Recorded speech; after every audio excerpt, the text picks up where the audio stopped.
Now I am glad to invite Mr. Gopalji Agarwal. He is the director of Riddhi Siddhi Cotex Private Limited. Shri Agarwal जी भारत में अग्रणी रुई के trader और ginners तथा सूत के व्यापारी हैं। ये इस्कॉन मंदिर औरंगाबाद के प्रेसिडेंट के पद पर भी कार्यरत है। I request mister Gopal ji Agarwal to express his views on hedging benefits in cotton. जोरदार तालियों से स्वागत करेंगे हमारे मिस्टर अग्रवाल जी का।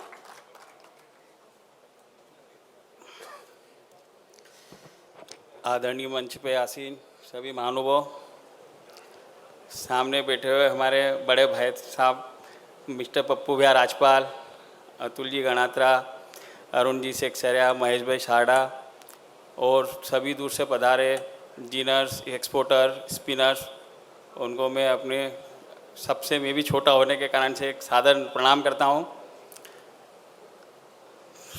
भाइयों, हम अभी जिस तरीके से वर्ल्ड के टॉप 3 कंज्यूमर और प्रोड्यूसर होने के बाद भी सबसे पीछे है, उसका सिर्फ और सिर्फ रीज़न ये है कि जैसे अभी इन्होंने बताया भामरे जी ने कि मैं पिछले 25 वर्ष से इस कॉटन व्यवसाय में हूँ और मेरे 24 मशीन के 72 मशीन हो गए। मैं भगवान से प्रार्थना करूँगा कि उनके 720 मशीन हो। बट अभी तक जो है, पहले हमारा डिजिटल मार्केट नहीं था। पहले हमें ये पता नहीं होता था कि मार्केट के अंदर 15 दिन महीने भर तक की मार्केट के अंदर क्या अप हुआ डाउन हुआ, और हम अपना बिजनेस करते थे अपने एरिया की क्राफ्ट देख करके, स्टेट की, इंडिया की, और उस हिसाब से हम अपने तेजी बंदी का ध्यान करते थे और बिजनेस कर लेते थे। अब 1 मिनट के अंदर मार्केट के अंदर तेजी है या मंदी है, पूरे वर्ल्ड वाइड पता चल जाता है कि आज मार्केट के भाव, मार्केट का सेंटीमेंट कैसा है, और उसका इमीडिएट इफेक्ट आ जाता है। पहले हम लोग बिजनेस करते थे, पूरे साल में 365 डेज़ में अगर 3000 से 5000 की तेजी मंदी हो गई तो वो काफ़ी होती थी, जो कि अब 1 वीक और 2 वीक के अंदर कभी कभी तो सुबह शाम में ही हो जाती है। ये सब जो तेजी मंदी देख करके सर, आज तारीख में आप देखिए कि पूरा सिस्टम चेंज हो गया है। हम लोग जिस स्टाइल में बिजनेस करते आ रहे थे 25 सालों से, अब उसको हमको अपग्रेड करने की ज़रूरत है। आज हम हर व्यक्ति अपना मोबाइल यूज़ करता है, हर 4 महीने 6 महीने में कितना भी अगर आप अच्छा मोबाइल लो तो बोलता है कि अपग्रेड मी प्लीज़, और हम उसको अपग्रेड करते हैं। बट हम 25 सालों से जो धंधा करते हैं उसमें अपग्रेड करने की हमने कभी सोची ही नहीं। हम सिर्फ ये देख लेते हैं कि हमारे बाजू वाले ने कोई कॉटन का स्टॉक करा और उसको देख करके हमने भी स्टॉक कर लिया। बट हमने कभी ये दिमाग लगाने की सोची नहीं है कि वो कॉटन अगर स्टॉक कर रहा है तो उसके पीछे का रीज़न क्या है। आज जैसे अभी अतुल भाई ने बोला है कि MNC की, गोपाल भाई बोलते हैं कि MNC की जैसे सोच करके बिजनेस करी। मैं अतुल भाई से और इनसे काफ़ी बार बोला, हमारे पप्पू भाई से भी डिस्कशन होती है कि MNC भी हमारे जैसी एक आम, मतलब जो इंडियन लोग ही हैं, उनको कोई बिजनेस का अलग से नहीं है कि उनको ये पता रहता है कि मार्केट क्या होने वाला है। बट वो प्रॉपर डाटा कलेक्शन, रिपोर्ट्स हर जगह जा कर के उनके आदमी स्टडी करते हैं और वो देखते हैं कि मार्केट के अंदर क्या सिनेरियो होने वाला है। अगर इंडिया की क्राफ्ट ज़्यादा है और वर्ल्ड की क्राफ्ट कम है तो इंडियन की रुई की वैल्यू क्या होने वाली है, वो सोच करके बिजनेस करते हैं। बट हम अभी कभी देखते नहीं, हमें लगता है कि MNC से बिजनेस किया तो लॉस ही होना है। ऐसा कुछ नहीं है, वो भी हमारे जैसे कैलकुलेशन करते हैं, बट बाकी उनके कैलकुलेशन का लेवल काफ़ी हाई होता है। अगर ऐसा होता तो MNC 70,000 रुपये में लास्ट ईयर 65 से 70,000 रुपये में मार्च से अक्टूबर तक की रुई बेच रही थी। अगर उन्हें पता होता कि रुई 1 लाख क्रॉस होने वाली है तो वो क्यों ऑफर करते। तो ये हमें ये समय सोचना था। बट हमारे मिल वालों ने या हमारे स्टॉकिस्टों ने ये तब सोचा नहीं कि रुई हमारी जब कम रेट की है और हम वर्ल्ड लेवल से काफ़ी नीचे रेट पे, तो हमारी कॉटन बाहर जा रही है। और जब मार्केट में हमारी कॉटन जब बाहर चली गई कम क्राफ्ट के कारण से, और फिर हमने अपर रेट में, जबकि हमें उस भाव का नाम कॉटन एक्सपोर्ट कर सकते हैं ना धागा एक्सपोर्ट करते, तो हमने इम्पोर्ट बुक किया।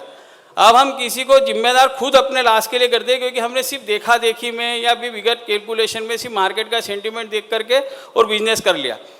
आज 75,000 की कॉटन हमने एक्सपोर्ट कर दी, 70,000 की एक्सपोर्ट कर दी और 1 लाख से 1,10,000 की इंपोर्ट कर ली। जब इंपोर्ट आया तब हमारी मार्केट वापस डाउन हो गई, क्योंकि हमने ये देखा ही नहीं कि आगे का फ्यूचर सेंटीमेंट ऑलरेडी जुलाई वायदे से दिसंबर का वायदा 25 से 30% डाउन था।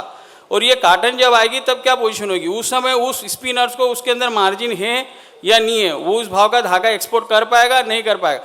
बट हम जब इंपोर्ट बुक करते हैं, समझो स्पिनर्स तो उसके कंज्यूम से करता है, बट फिर भी वो ये देखता है 1 लाख के आज 1000 की कॉटन है, मुझे 3 महीने बाद कॉटन आएगी, इसमें 2% रियलाइजेशन ज़्यादा आएगा, 3 महीने का इंटरेस्ट जोड़ करके और उसको परचेस कर लेता है।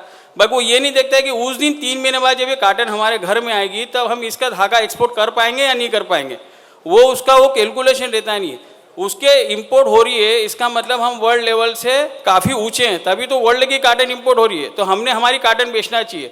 हमने लास्ट ईयर गलती करी, ये मेरा व्यक्तिगत है, मैं किसी भी एसोसिएशन संस्था कोई भी कंपनी को मेरा उसको गलत बोलने का कोई इंटेंशन नहीं है, बट मैं सिर्फ मेरे जस्ट व्यू कर रहा हूँ कि लास्ट ईयर हमने 55,000-60,000 रुपये में ये सोच करके फॉरवर्ड रुई बेची कि हमारी 50,000 से ऊपर की रुई हमेशा अच्छे भाव होती है और उसके बाद मंदी आती है। बट वो रुई जब हमने डिलीवरी दी तब 70,000-75,000 के भाव थे।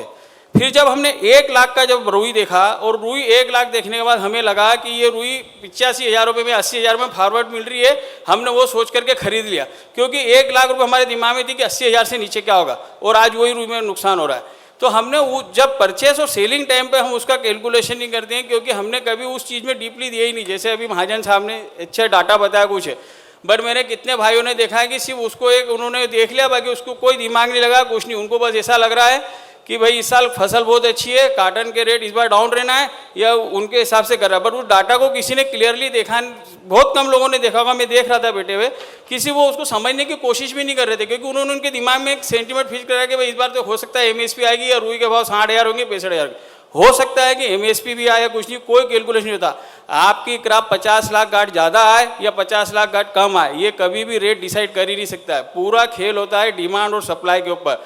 आप अपनी रुई किस रेट में एक्सपोर्ट कर पा रहे हो, किस रेट में हमारी यान एक्सपोर्ट हो रहा है, किस रेट पे उस यान का गारमेंट एक्सपोर्ट हो रहा है, इसका मतलब कि हम अपना माल वर्ल्ड के कॉम्पिटिटर में हैं, और इसके अंदर अगर शार्टेज है तो तेज़ी आएगी। अदरवाइज साहब, जो हमने 2 साल के अंदर पैसा कमाया है, भगवान की दया से सबका अच्छा ही साल का, अधिकतर लोगों का गया है, और मैं आशा करूंगा कि आने वाले साल में भी अच्छा जाए। बट वो पैसा हम 2 महीने में भी खो सकते हैं। आप देखिए, आज 1 लाख रुपए की काटन विथ इन 1 मंथ यार 45 डेज के अंदर 80,000 या 75,000 हो गई है। यही मार्केट अगर सपोज करो कि अगर रनिंग सीजन में होता तो क्या हालत होती, हम जिनिंग चलाना ही भूल जाते। तो आज कहीं ना कहीं आज हम अपने कंपाउंड में कपास लेते हैं, हम उसका इंश्योरेंस कराते हैं, हम कहीं ना कहीं उसको एक हमारी एक लागत लगी हुई है उसको हम सिक्योर करते हैं, बट हम अपनी कैपिटल को पूरा रिस्क ओपन कर दिया। मैं मानता हूं कि विदाउट रिस्क को कोई बिजनेस नहीं है, बट आपको पहले एक रिस्क का कैलकुलेशन करना होगा कि हम किस रिस्क के ऊपर इतना मुनाफा कमा सकते हैं और इतने लॉस हम बुक कर ले। वो हम कभी सोचते ही नहीं है। हम अपनी पोजीशन ऊपर रख ली, हमने ये देख लिया कि इस साल 80,000 की रुई लाख हुई, 60,000 की रुई लाख हुई, तो नेक्स्ट ईयर भी ऐसा हो जाएगा।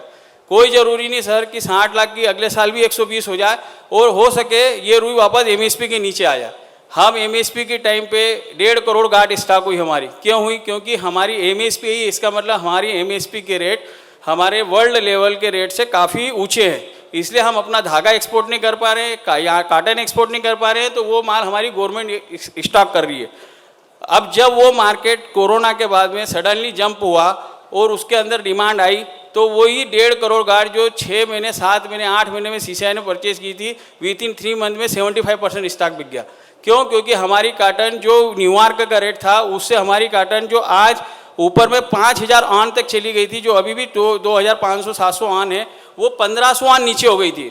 हम लोग सिर्फ जो मार्केट का है, मेरे अधिकतर जिनेस भाई 75% में बोलता हूँ कि वो सिर्फ मार्केट के अंदर माइनस प्लस ग्रीन रेड ये सिग्नल के अलावा कभी सोचते ही नहीं है कि ये जो न्यूयॉर्क है इसकी कास्टिंग क्या हो रही है, M6 के ऊपर हुई है इसकी रुई क्या हो रही है।